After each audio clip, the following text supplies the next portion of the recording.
اب دیکھیے یہاں ترتیب ذرا واقعے کی جو ہے مختلف ہو گئی ہے. جو اس ذبح بقرہ کا سبب تھا وہ بعد میں بیان ہو رہا ہے. تورات میں چونکہ واقعات کو اس طریقے سے بیان کیا ہے لہذا وہاں ترتیب دوسری ہے.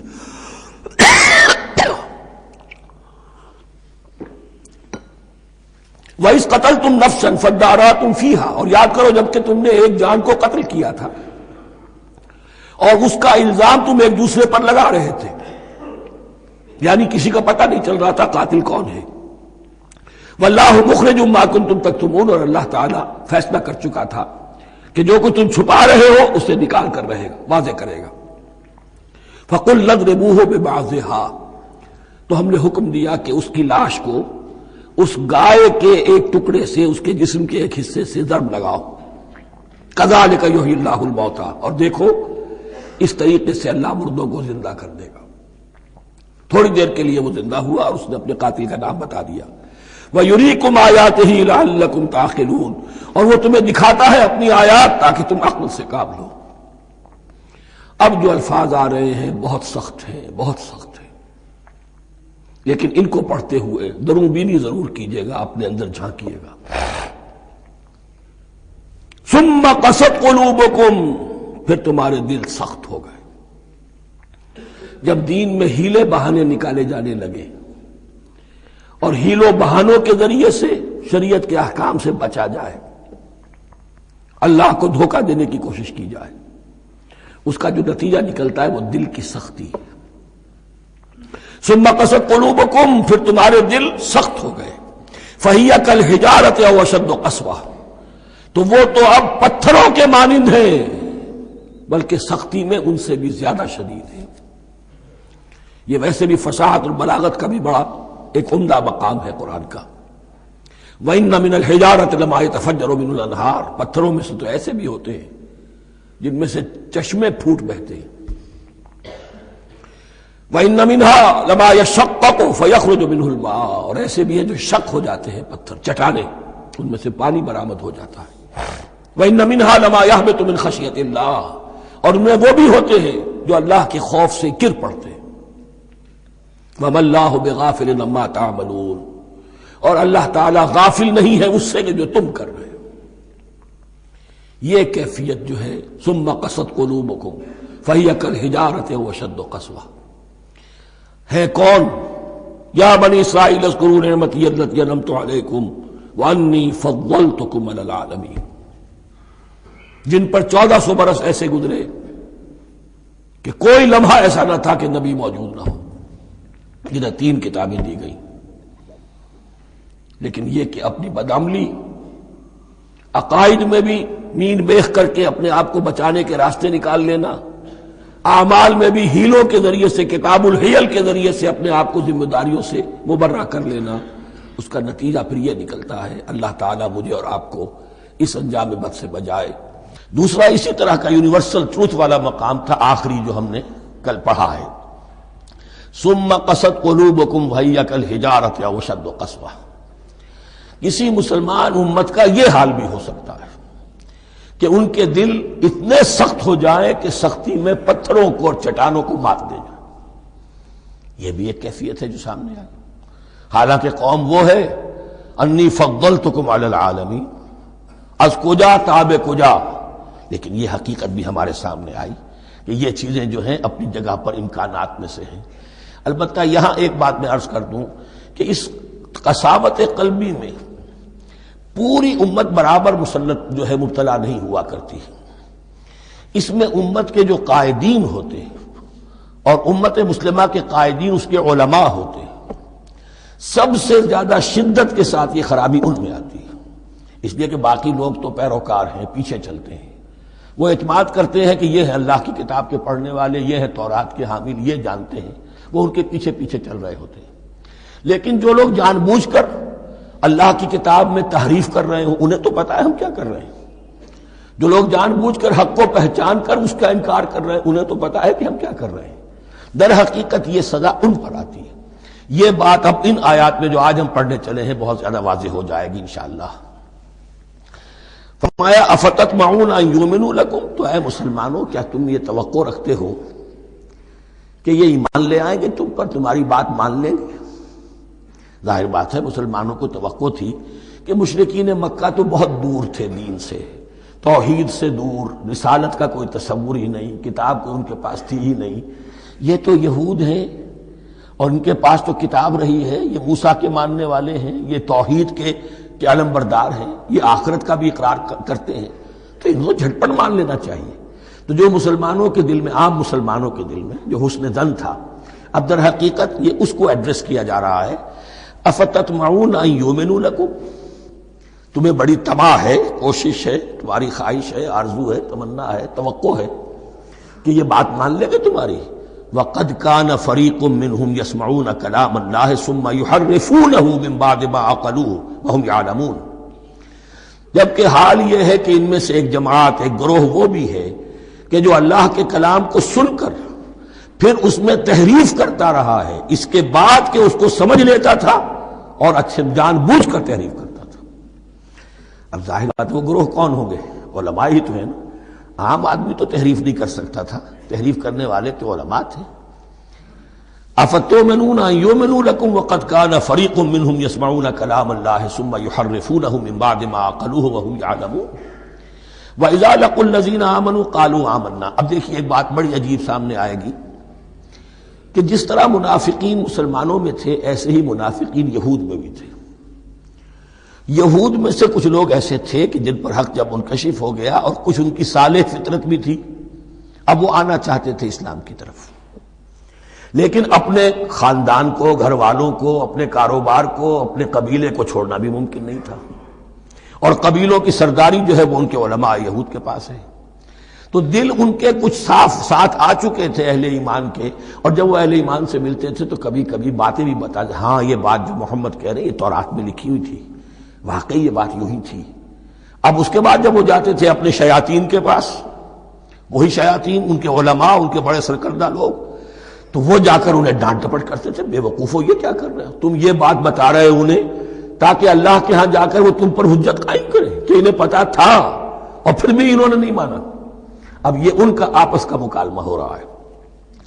وَإِذَا لَقُوا الَّذِينَ آمَنُوا قَالُوا آمَنَّا، اور ان میں سے کچھ لوگ ہیں کہ جب ملتے ہیں اہل ایمان سے تو وہ کہتے ہیں ہم ایمان لے آئے۔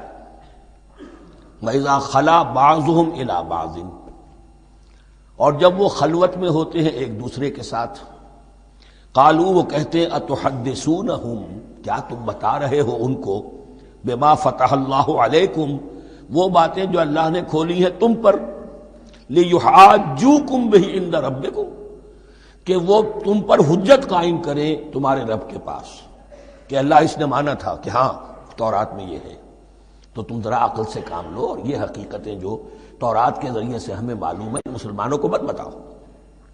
اس پر اللہ کا تبصرہ کیا ہے؟ افلا تعقلون، یہ تو ابھی انہی کا قول ختم ہوا کہ کیا تم عقل نہیں ہے کہ تم ایسا بے وقوفی کا کام کر رہے ہو؟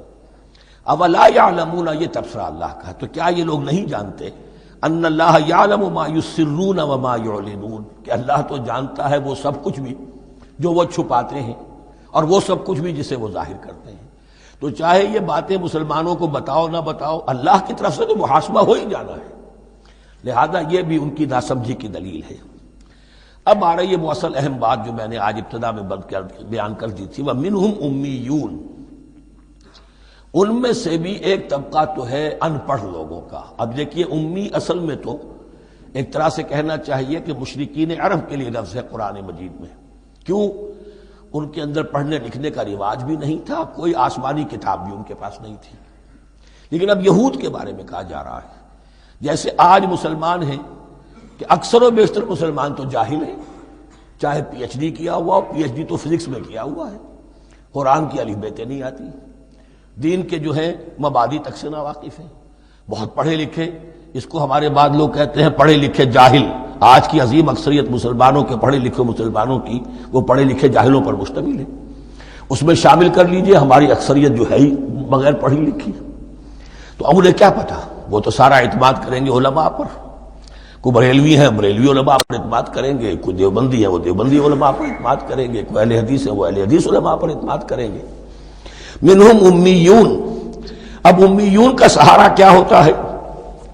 منہم امیون لا یعلمون الکتاب الا امانیہ، وہ کتاب سے تو واقف نہیں ہوتے، اپنی کچھ خواہشات ہیں کہ جن کو جانتے ہیں۔ یہ خواہشات بعد میں کھل جائے گا۔ یہ خواہشات کیا ہیں؟ ہم تو اسرائیلی ہیں، ہم تو اللہ کے محبوب ہیں، ہم تو امت محمد میں ہیں، ہماری تو شفاعت ہو ہی جائے گی۔ یہ امانی ہے، تلک امانیہم، اور ہمیں تو جہنم میں داخل کیا بھی تو تھوڑے سے عرصے کے لیے، ہمیں نکال لیا جائے گا۔ یہ امانی ہے۔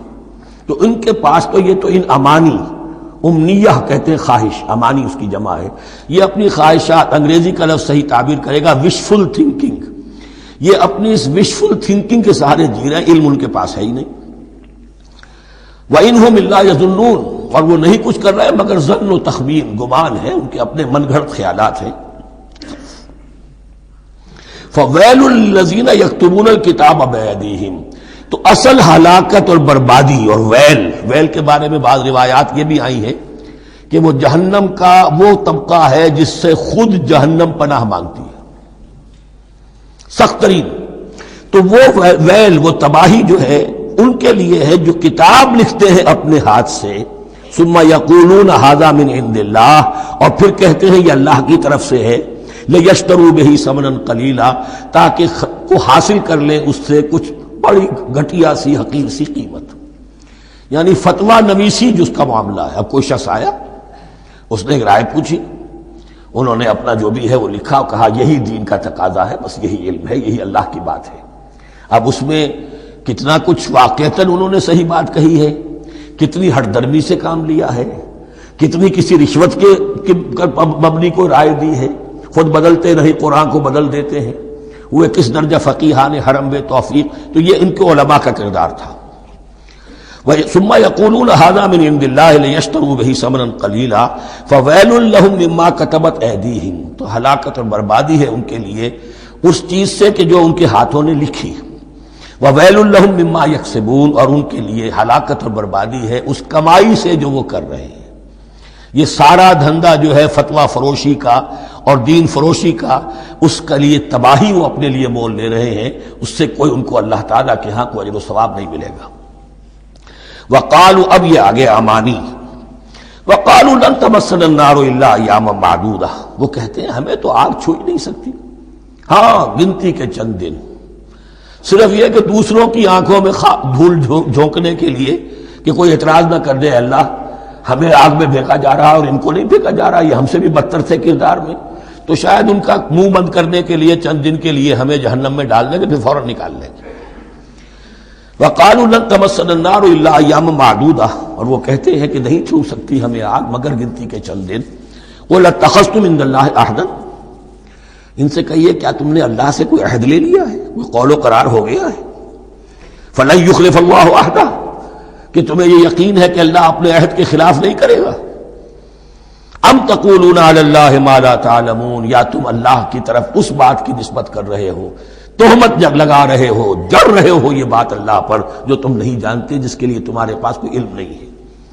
بلا من کسب سیئۃ، اب یہ انتہائی وہ یونیورسل ٹروتھس جو ہیں جو میں نے کہا تھا، ابدی حقائق، اس کی عظیم ترین حقیقت آ رہی ہے، نوٹ کیجئے۔ بلا، کیوں نہیں، من کسب سیئۃ، جس شخص نے جان بوجھ کر ایک گناہ کمایا، لیکن گناہ بڑا، کبائر، صغائر نہیں، سیئۃ، یہ اس کی جو تنکیر ہے وہ ایک کا فائدہ بھی دے رہی ہے اور تفخیم کا بھی۔ جس نے بھی جان بوجھ کر کسبا، ایک گناہ کمایا، احاطت بہ خطیئتہ، اور اس کی خطا نے اس کا گھیراؤ کر لیا، یعنی ایک ہی گناہ ہے، سود کھا رہا ہے، باقی نماز ہے، تہجد ہے، یہ ہے وہ ہے، لیکن اس ایک گناہ کی برائی بھی اتنی اس کے گرد جو ہے چھا جائے گی کہ پھر اس کی یہ ساری نیکیاں ختم ہو کر رہ جائیں، ایک گناہ۔ بلا من کسب سیئۃ واحاطت بہ خطیئتہ فاولئک اصحاب النار هم فیہا خالدون۔ اس میں ہمارے مفسرین نے یہ لکھا ہے کہ اس کی خطا کاری اتنی اس کے اوپر چھا جائے کہ ایمان کا کوئی اثر باقی نہ رہے۔ اور المعاصی برید الکفر، یہ علماء کے ہاں اصول ہے کہ یہ جو گناہ ہوتے ہیں یہ ڈاک ہے کفر کی، ہوتے ہوتے گناہ پر مداومت، اگر اس پر چلتا ہے تو اصل میں ہوتے ہوتے ہوتا یہ ہے کہ اسے پتہ بھی نہیں ہوتا، وہ اپنے آپ کو مسلمان سمجھتا ہے، اندر سے ایمان ختم ہو چکا ہوتا ہے۔ دیمک کی طرح جو ہے وہ دروازے کی چوکھٹ جو ہے کھائی گئی، اوپر صرف ایک ونیئر لگا ہوا ہے جو نظر نہیں آ رہا۔ یہ عقل جو ہے اللہ نے دیمک کو بھی دی ہے کہ چھوٹی سی چھپٹی چھوڑ دینا تاکہ دھوکہ کھاتے رہیں لوگ گھر والے، باقی یہ کہ اندر سے کھوکھلا کر دیا۔ اولئک اصحاب النار، یہ آگ والے ہیں، ہم فیہا خالدون، جو اس میں ہمیشہ ہمیشہ رہیں گے۔ یہ ہے قاعدہ کلیہ، قرآن کا قطعی اور ابدی فیصلہ۔ والذین آمنوا وعملوا الصالحات، ہاں اس کے برعکس جو لوگ ایمان لائیں اور نیک عمل کریں۔ اب نیک عمل میں ہر شخص نے اپنا اپنا نظریہ بنا رکھا ہے۔ مراد نیک عمل قرآن مجید کا کیا ہے؟ دین کے سارے تقاضوں کو ادا کرنا، وہ نیک عمل ہوگا۔ آپ نے ایک نیکی لے لی، یتیم خانہ کھول دیا، بڑی فاؤنڈیشن بنا دی، بیواؤں کا انتظام ہو رہا ہے، لیکن کاروبار میں سودی لین دین ہے، جھوٹ ہے، فریب ہے، دھوکہ ہے، سب چل رہا ہے۔ تو یہ نہیں ہے۔ دین کے تقاضے یہ بھی ہے کہ دین کو قائم کرنے کی جد و جہد میں لگو، اس کی شرائط پوری کرو۔ تو فرمایا والذین آمنوا وعملوا الصالحات اولئک اصحاب الجنہ ہم فیہا خالدون، وہ ہیں جنت والے اور وہ اس میں ہمیشہ ہمیشہ رہیں گے۔